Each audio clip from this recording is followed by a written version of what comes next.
لكن ما تتعمدوش تحطوا الحاجات دي لانها بتاثر على الفراخ يا جماعه، بتاثر على الفراخ وميه، يعني الخضار ميه، يعني الراح واللاجين ميه، مش حاجه مفيده لهم. احنا بنقول نغير مرعى، بس بنغير مرعى شويه، يعني كل يوم ولا يومين في الاسبوع مثلا بنحط مثلا شويه خضار، مثلا شويه خضار، لكن على طول هو ملوش لازمه، هو مش حاجه اساسيه للفراخ ان هو تشبعها او الكلام ده.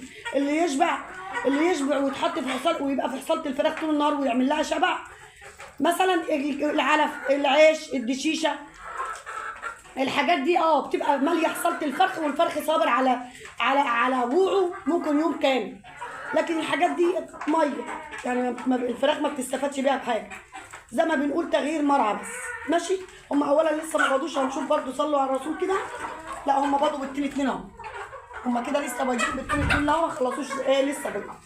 بالنسبه للفراخ